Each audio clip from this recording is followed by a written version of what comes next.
وعلیکم السلام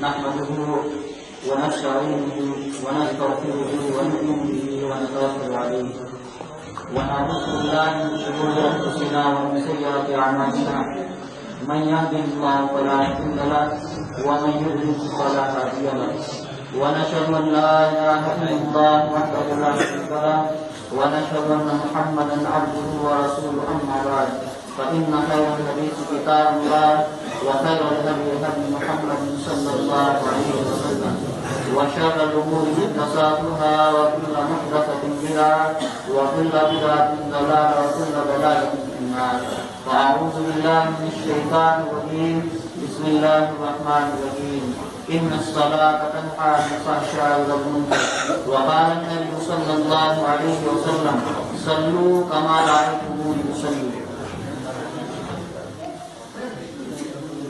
مجلس میں جلسے میں تشریف فرما علماء حضرات بزرگان دین نوجوان ساتھی، جو موضوع مجھے دیا گیا ہے نماز کے مسائل کے تعلق سے، یہ ایک مستقل چلنے والا موضوع ہے اور انشاءاللہ ہر جلسے کے اندر نماز کے مسائل کے تعلق سے میرا ترتیب بار یہ پروگرام ہے.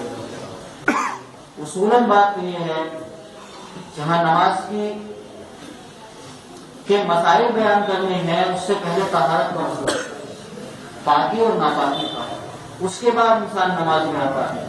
تو وہ چیزیں میں بعد میں رکھ کر کے حالات حاضرہ کے اعتبار سے اکثر پروگرام میں کئی لوگوں کی یہ مستقل شکایت ہے کہ جی ہم آ گئے ہیں، ہم تحقیق میں لگ گئے ہیں، لیکن ابھی تک پتہ نہیں چلا کہ رفع الیدین کا معاملہ کیا ہے، آمین اور سورہ فاتحہ کا معاملہ کیا ہے. مستقل یہ ریکوائرمنٹ پبلک کی طرف سے آ رہی ہے.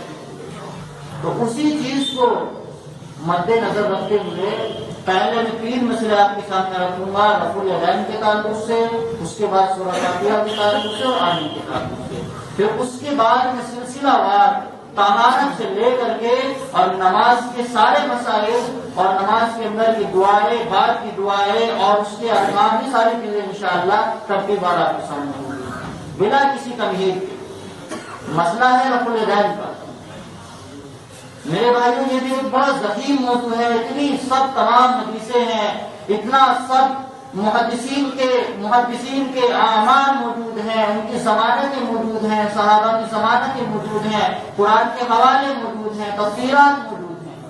دنیا میں جہاں کئی ایک بڑے بڑے المیے ہیں، ایسی باتیں جن پر حیرت کیا جائے، جن پر تعجب کیا جائے، ان تعجبات میں سے تعجب ہے رفع الیدین کا معاملہ. لوگ سوال کرتے ہیں رفع الیدین کرنا چاہیے کہ نہیں کرنا چاہیے، جبکہ یہ سوال تو ہونا ہی نہیں چاہیے. سوال یہ ہونا چاہیے کہ رفع الیدین کیسے کرنا چاہیے. نہ کرنے کا تو کوئی سوال ہی نہیں بنتا. تو یہ دنیا کا سب سے بڑا المیوں میں سے ایک المیہ ہے. حیرت ہے کہ اتنا دین کو چھپا دیا گیا کہ جو سچ ہے، جو ظاہر ہے، جس کے نصوص ہیں، جس کی 50 صحابہ اکرام ضمانتیں دیتے ہیں اور محدثین کے تمام اعمال اور ان کے نظریات اللہ کے رسول کی حدیثوں کے مطابق حدیث کی کتابوں کے اندر موجود ہیں. اس کے بعد یہ سوال کہ مکھیاں اڑاتے ہیں، پہلے کرتے تھے بعد میں منسوخ کر دیا گیا، استغفر اللہ بت لاتے تھے اس لیے منع کر دیا گیا. اس طرح کے بیجا اور خرافات کے سوال معاشرے کے اندر میرے بھائی گھوم رہے ہیں. انہی تمام چیزوں کے مد نظر یہ حالات کا تقاضا ہے کہ رفع الیدین کی طرف اشارہ کیا جائے. سب سے پہلے رفع الیدین کا معنی کیا ہوتا ہے؟ لغوی معنی تو رفع الیدین کا ہوتا ہے دونوں ہاتھوں کا اٹھانا. رفع کے معنی اٹھانا اور یدین دونوں. لغوی معنی ہے رفع الیدین دونوں ہاتھوں کا اٹھانا. کس طرح اٹھانا ہے وہ اندر کے مسائل میں آئے گا. کانوں تک کی حدیث بھی ہے اور کانوں تک بھی ہے. کانوں کی لوگ اور کانوں تک ہاتھوں کو اٹھانا، اور یہ ہاتھوں کی انگلیاں نہ تو بچھی ہوئی ہونی چاہیے اور نہ اس طرح سے کھلی ہونی چاہیے، درمیانی انگلی ہو اور کشادہ ہو، کھلی ہوئی. یہ طریقہ نبی کریم صلی اللہ علیہ وسلم نے بیان فرمایا. اب سوال یہ میں آپ سے کروں کہ رفع الیدین کا یہ معنی تو آپ کو معلوم ہوگا، لیکن آپ رفع الیدین کرتے ہو، اس کی حکمت کیا ہے؟ یا اس کا ایک دوسرا معنی بھی بیان کیا گیا ہے۔ علامہ عینی نے عمدۃ القاری کے اندر جلد نمبر 5 صفحہ نمبر 272 جو طبع جدید مصر سے ایک مطبوعہ ہے، امام ربیع کہتے ہیں کہ میں نے امام شافعی سے سوال کیا۔ کیا سوال کیا؟ میں نے امام شافعی سے سوال کیا کہ رفع الیدین کا معنی کیا ہے؟ امام شافعی نے مجھے جواب دیا یہ رفع الیدین اللہ کی تعظیم ہے اور نبی پاک صلی اللہ علیہ وسلم کی سنت پر آتے ہیں۔ آپ رفع الیدین کرتے ہو، کیوں کرتے ہو؟ کہ نبی نے ہمیں بتایا۔ اس کا معنی کیا ہے؟ دونوں ہاتھوں کا اٹھانا۔ اس کی تشریح کیا ہے؟ فرمایا کہ اللہ کی تعظیم ہے اور نبی کریم صلی اللہ علیہ وسلم کی سنت پر عمل ہے۔ مزید امام نووی شرح مسلم میں صفحہ نمبر 178 پر لکھتے ہیں، کہتے ہیں کہ اس کا مطلب ہے انسان نماز میں کھڑا ہوتا ہے، اور نماز میں کھڑا ہوتا ہے کہ اقرار کرتا ہے میں غلام ہوں، میں عاجز ہوں، میں فرمانبردار ہوں، میں مطیع ہوں، اور کہتا ہے کہ تمام دنیا کے کام میں نے چھوڑ دیے اور سارا دھیان میرا نماز کے اندر ہے۔ یہ نماز رفع الیدین کا اصطلاحی اور تشریحی معنی ہے۔ یہ تو تھا اس کا معنی۔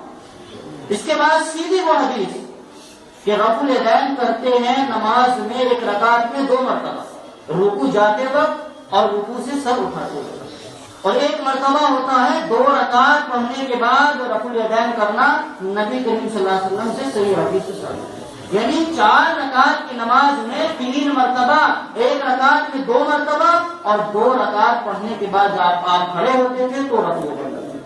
2 حدیثیں میں اس تعلق سے آپ کے سامنے رکھوں گا، کیونکہ نبی کا تو ایک لفظ ہمارے سامنے آ جائے اس پر عمل کرنا ہے۔ آج معاشرے میں یہ بھی پھیلا دیا گیا کہ 10 حدیثیں لاؤ، 50 حدیثیں لاؤ، آپ کے پاس اس تعلق سے کتنے مسئلے ہیں، آپ کے پاس کتنی حدیث ہیں؟ استغفر اللہ۔ نبی آپ کو 10 بار کہے کہ ایسا کرو، ایسا کرو، ایسا کرو، تب آپ عمل کرو گے۔ نبی کی زبان مبارک سے تو ایک الفاظ نکل جائے کہ آپ کو ایسا کرنا ہے، بس لبیک، یہ تو ایمان والوں کی پہچان ہے۔ نبی کریم صلی اللہ علیہ وسلم نے صحابہ کو کہا کہ جہاد میں جانا ہے، غزوہ تبوک اٹھا کر کے دیکھو میرے بھائیوں کیا حالات تھے غزوہ تبوک۔ نبی کے صحابہ نے انکار نہیں کیا، چل دیے میدان میں۔ اب ایک عمل کو کرنے کے لیے پہلے آپ کو 10 حدیثیں دو، 50 حدیثیں دو، تب آپ عمل کرو۔ نبی کی ایک حدیث ہمیں مل جائے، ہمارے لیے عمل کرنا واجب ہو جاتا ہے، فرض ہو جاتا ہے۔ اللہ کے رسول صلی اللہ علیہ وسلم کی مسلم شریف کی حدیث ہے، ان مالک بن حویرث ان رسول اللہ صلی اللہ علیہ وسلم کان اذا کبر رفع یدیہ حتی یحاذی بہما اذنیہ، واذا رکع رفع یدیہ حتی یحاذی بہما اذنیہ، واذا رفع رأسہ من الرکوع قال سمع اللہ لمن حمدہ وقال مثل ذلك۔ حضرت مالک نے حویرث کہتے ہیں کہ نبی کریم صلی اللہ علیہ وسلم جب نماز میں کھڑے ہوتے تھے، کانا اذا قاما، جب نماز آپ پڑھا کرتے تھے تو آپ کا عمل تھا جب آپ تکبیر تحریمہ کہتے تو ہاتھ اٹھاتے تھے، اور اسی طرح سے جب آپ رکوع کے لیے اللہ اکبر کہتے، رکوع میں جاتے تو دونوں ہاتھوں کو کانوں کی لو تک اس طرح سے اٹھاتے تھے، اور اسی طرح سے جب آپ رکوع سے سر اٹھاتے تھے تو کیا کہتے تھے؟ سمع اللہ لمن حمدہ وقال مثل ذلك، ایسا ہی کرتے تھے جیسا کہ رکوع میں جاتے وقت آپ دونوں ہاتھوں کو کانوں کی لو تک اٹھاتے تھے۔ تو یہ تو وہ حدیث ہے جس حدیث سے ثابت ہوتا ہے کہ ایک رکعت کے اندر 2 مرتبہ نبی کریم صلی اللہ علیہ وسلم سے رفع الیدین کرنا ثابت ہے۔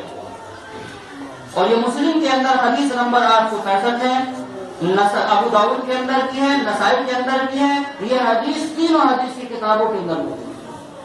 اس کے علاوہ سوال یہ ہوتا ہے کیونکہ وقت بڑا کم ہے، لیکن یہ 400 احادیث میرے بھائیوں رفع الیدین کرنے کی ہے کتب احادیث کے اندر، اور 50 صحابہ کرام کی ضمانتیں 50 کے 50 نام میں انشاءاللہ آپ کو گنانے والا ہوں، اور وہ کہاں کہاں ہے وہ حوالے بھی آپ کو دوں گا انشاءاللہ۔ 50 صحابہ کرام خلفائے راشدین، آگے بات آ رہی ہے۔ تو یہ حدیث تھی۔ دوسری حدیث آپ یہ لیجیے کہ 2 رکعت پڑھنے کے بعد، 2 رکعت پڑھنے کے بعد نبی کریم صلی اللہ علیہ وسلم جب اٹھا کرتے تھے تو اسی طرح سے رفع الیدین کرتے تھے، پھر نہیں دوبارہ کرتے تھے۔ ان ابن عمر اذا دخل في الصلاة كبر ورفع يديه اذا رفع يديه واذا قال سمع الله لمن حمده رفع يديه واذا قام من الركعتين رفع يديه. اور آگے حدیث کے الفاظ ہیں رفع ذلك عبداللہ ابن عمر الى النبی صلی اللہ علیہ وسلم. بخاری شریف حدیث نمبر 739، ابو داؤد حدیث نمبر 741، بہقی حدیث نمبر 2509، معرفت السنن حدیث نمبر 3232. یہ حدیث یہاں حدیث کی کتابوں کے اندر اسی طرح سے موجود ہے. ترجمہ کیا ہے؟ حضرت عبداللہ ابن عمر کہتے ہیں کہ بارے میں کہ وہ جب نماز میں کھڑے ہوتے تو کیا کرتے؟ تکبیر کہتے تھے اور اپنے دونوں ہاتھوں کو اٹھاتے تھے، یعنی رفع الیدین کرتے تھے. کس طرح سے؟ پہلے حدیث میں وضاحت ہو گئی ہے. اسی طرح سے جب رکوع میں جاتے تھے تو اپنے دونوں ہاتھوں کو اٹھاتے تھے حذو منکبیہ، کانوں تک، یا فروع اذنیہ، کانوں کی لو تک. دونوں طرح کی حدیث دونوں سے. اور اسی طرح سے جب رکوع سے سر اٹھاتے تو ایسا کرتے. خاص بات یہ ہے کہ محل استشہاد ہے کہ جب 2 رکعات پڑھ کر کے اٹھتے تھے تو اسی طرح سے دونوں ہاتھوں کو رفع الیدین کرتے تھے اور اس کے بعد نیک بندہ کرتے تھے. تو 2 حدیثیں میں نے آپ کے سامنے رکھی. اللہ کے رسول کا ایک عمل آ جائے، ایک لفظ آ جائے، ایک حدیث آ جائے، آمنا وصدقنا اگر مسلمان ہے. اگر نہیں ماننا ہے تو آپ 50 صحابہ کے نام سنیں گے، 400 حدیثیں آپ کو دیں گے، لیکن حاضر نہیں ہونے والا.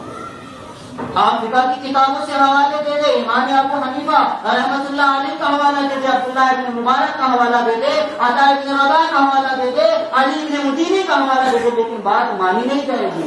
مسلمان کا شیوا تو یہ ہوتا ہے آمنا وصدقنا، سنا اور اطاعت کی، مانا اور فرمانبردار بن گئے. لیکن نہ ماننے والوں کے لیے تو آپ پورا قرآن پڑھ جائے، پورا حدیث کا بیورا آپ ان کے سامنے رکھ کے ماننے والے نہیں ہیں. اگر ہم مسلمان ہیں، اگر ہم نبی کریم صلی اللہ علیہ وسلم کی سنتوں پر عمل کرنے کے دعوے دار ہیں تو پھر نبی کی حدیثوں سے الرجی نہیں ہونی چاہیے. پھر کفار مکہ جیسے جواب نہیں ہونے چاہیے. ٹھیک ہے، بات تو سمجھ میں آتی ہے، لیکن معاملے میں ایسا ہی ہوتا ہے. یہ اس سے بڑا نہیں ہے. میں نے کہا نا، دنیا میں کئی بڑے بڑے حیف کی باتیں ہیں، تعجب کی باتیں ہیں، المیہ ہیں دنیا کے. یہ بھی ہے کہ کفار مکہ نے جواب دیا، ٹھیک ہے، بات سمجھ میں آتی ہے، ایماندار ہو، امانت دار ہو، نبی آپ کو بنا دیا، اللہ کے تعلق سے گواہی مل گئی ہے، لیکن باپ دادا ایسی کرتے تھے، ایسا بھی کریں گے، آپ کو بھی مان لیں گے. یہ تو حضرت نوح علیہ السلام سے اور نبی کریم صلی اللہ علیہ وسلم تک جواب رہا ہے میرے بھائی کافروں کا. یہ مسلمان کا جواب نہیں ہے کہ بات بھی سمجھ میں آ گئی، حدیث بھی مل گئی، قرآن کا حوالہ بھی مل گیا، اس کے بعد اب کیوں نہیں کرتے ہو؟ دوست نہیں کرتے، مولانا نے اجازت نہیں دی ہے، مفتی صاحب منع کرتے ہیں، میں باپ ناراض ہو جائیں گے، ماں ناراض ہو جائے گی. میرے بھائی کو اللہ اور اس کے رسول ناراض ہو جائے اور یہ آپ کو راضی ہے اور باپ ناراض نہ ہو جائے، یہ آپ کو پسند نہیں. دنیا ناراض ہو جائے، نبی اللہ اور اس کا رسول ناراض نہیں ہونا چاہیے. اگر وہی آپ سن رہے کہ پل صراط پار کرنا ہے، پھر جنت میں آپ کو پہلا کھانا وہ مچھلی کی کلیجی لینی ہے، اللہ کا دیدار کرنا ہے اور صحیح معنی میں عہدے کوثر پر نبی کے ہاتھوں سے پانی پینا ہے، تو نبی کی سنتوں کو اپنے دانتوں سے مضبوط پکڑ لو گے. تو یہ بھی ثابت ہو گیا کہ 2 رکعت پڑھنے کے بعد حضرت عبداللہ ابن عمر نبی کریم صلی اللہ علیہ وسلم کا عمل بیان کر رہے ہیں اور نبی کی طرف اس حدیث کی نسبت کرتے ہیں اور نبی کریم صلی اللہ علیہ وسلم کی عمل کی طرف اس عمل کو منسوخ کرتے ہیں. اسی طرح سے میرے بھائیوں،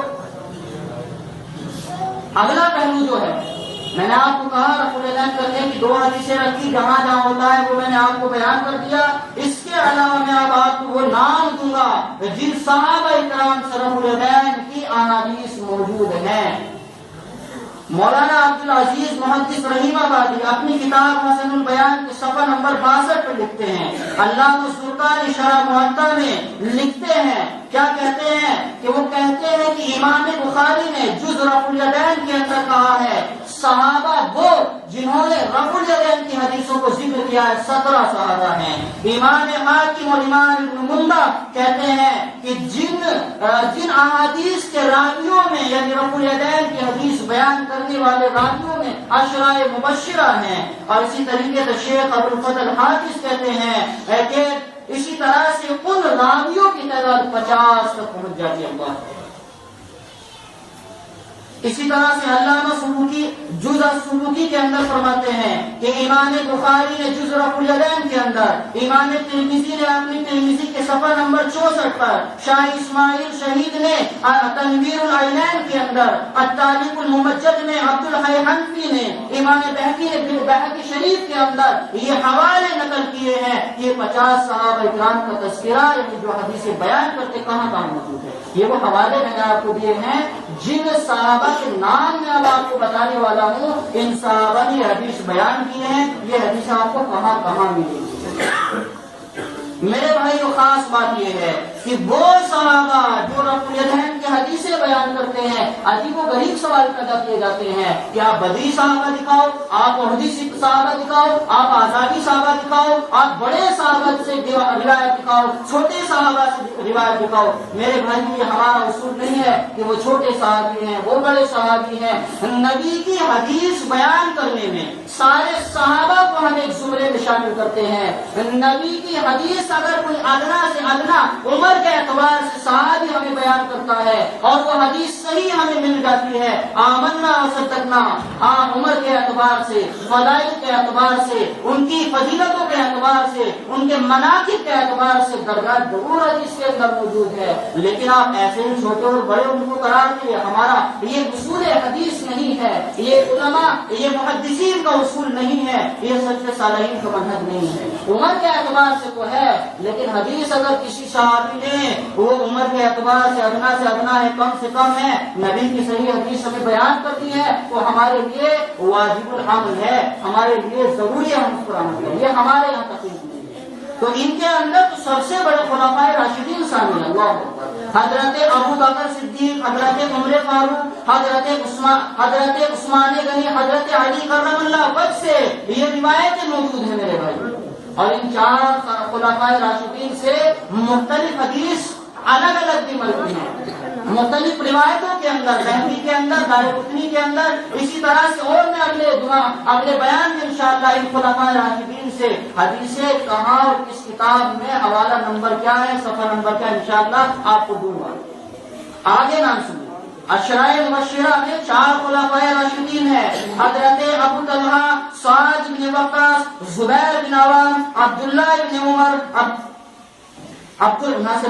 حضرت ابو طلحہ، حضرت سعد بن وقاص، حضرت زبیر بن عوام، عبد الرحمن بن عوف، سعید بن زید، ابو عبیدہ بن جراح، 10 صحابہ کرام ہیں جو عشرۂ مبشرہ ہیں، جنہیں اللہ کے رسول نے دنیا میں جنت کی بشارت دی ہے۔ میرے بھائیوں یہ 10 صحابہ کہتے ہیں کہ نبی کریم صلی اللہ علیہ وسلم نے اپنی ہمیشہ نماز کے اندر رفع الیدین کیا ہے، منسوخ نہیں ہے۔ رفع الیدین کہاں منسوخ ہوئی ہے؟ یہ عشرۂ مبشرہ بیان کرتے آگے بتاؤں گا میں کس طرح سے منسوخ نہیں ہوئی ہے۔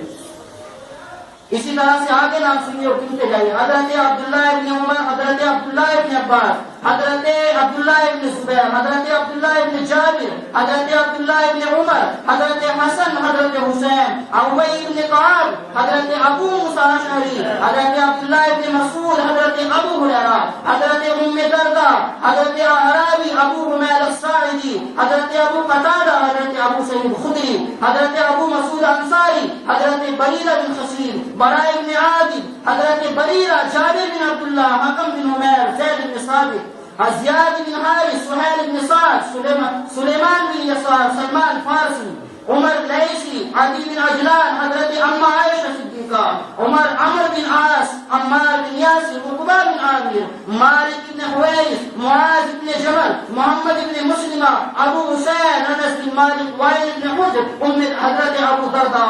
میرے بھائی 50 نام ہیں جو میں نے آپ کے سامنے رکھے۔ اس کے بعد ان ناموں میں کئی پوائنٹس موجود ہیں۔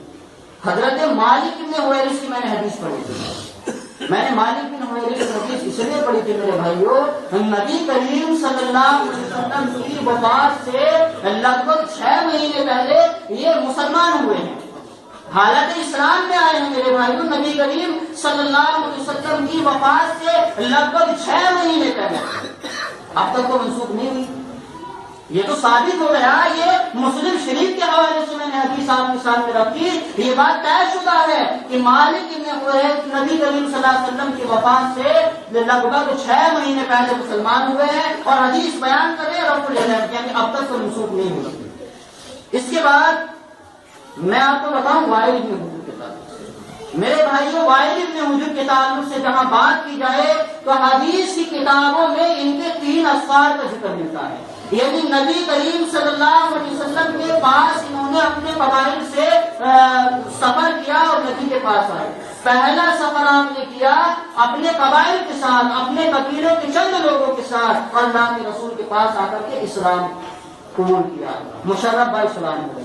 اس کے بعد ایک سفر کا تذکرہ ملتا ہے کہ درمیان میں کچھ مسائل سیکھنے کے لیے اکیلے آئے تھے، اور اس کے بعد خاص بات کوئی سے ہے میرے بھائیوں، وائل ابن حجر یہ وہ صحابی ہیں جنہوں نے اپنا آخری سفر نبی کریم صلی اللہ علیہ وسلم کے پاس کیا تھا، اور جب کہ آپ حج کی تیاریاں کر رہے تھے، خاص طور پر اس پر دھیان دینا، اللہ کے رسول صلی اللہ علیہ وسلم کے پاس آئے اس وقت کی جب کہ آپ حج کی تیاریوں میں مصروف تھے۔ انہوں نے آنا تو مقصد یہ تھا کہ میں چند مسائل تھے، چند سوالات تھے، اور خصوصاً ذکر کرتے نماز کے تعلق سے مسائل سیکھنے آیا تھا۔ میں دیکھا کہ آپ حج کی تیاری کر رہے ہیں، صحابہ دور دراز سے آ رہے ہیں، صحابہ کی تیاری کا عجیب و غریب ماحول ہے، کہا کہ اب تو میں نبی کے ساتھ حج کر کے ہی کروں گا۔ نبی کریم صلی اللہ علیہ وسلم کے ساتھ حج کیا ہے وائل ابن حجر نے، کہتے ہیں حج کے موسم میں میں نے نبی کریم صلی اللہ علیہ وسلم کو نماز پڑھتے ہوئے دیکھا، اور نماز میں آپ رفع الیدین کر رہے تھے۔ میرے بھائیوں اللہ کے رسول نے حج کیا ہے سن 10 ہجری کے اندر، ذی الحجہ کا اختتام ہے، آدھا ذی الحجہ کے بعد آپ روانہ ہوئے ہیں، اور آپ کا انتقال ہوا ہے ربیع الاول کے اندر، 12 ربیع الاول۔ کتنے مہینے؟ تقریباً 3 مہینے کا یہ پیریڈ بیٹھتا ہے، تو یہاں تک بھی رفع الیدین منسوخ نہیں ہوا، ان 3 مہینوں میں لا کر کے دے دو کہ منسوخ ہو گئی رفع الیدین۔ اور یہاں اگر بات کی جائے تو کئی سارے نکات اور یہاں ملتے ہیں، وہ رہے آپ نے حج کیا، نبی کو نماز میں رفع الیدین کرتے ہوئے دیکھا، پھر اپنے وطن گئے، اور وطن کے جانے کے بعد وہ مسائل اپنے لوگوں کو سمجھا، اس کے بعد ان کا کوئی سفر نہیں تھا۔ یعنی اگر نماز میں رفع الیدین منسوخ ہونا تھا تو نبی حضرت وائل ابن حجر کو بتا کر کے بھیجتے، آج کے بعد رفع الیدین نہ کرنا، جاؤ اپنی قوم کو دعوت دو۔ نہیں بتایا، رفع الیدین کی دعوت بھی نہیں ہے۔ مالک ابن حویرث کے حوالے سے بولا، وائل ابن حجر کے حوالے سے بولا، اور اس میں نام حضرت عبداللہ ابن مسعود کا بھی آیا ہے، نام اس کے اندر براء ابن عازب کا بھی آیا ہے۔ وقت ہو گیا ہے میرے بھائیوں، لیکن میں آخری بات آپ کو یہ بتا کر کے بات ختم کروں گا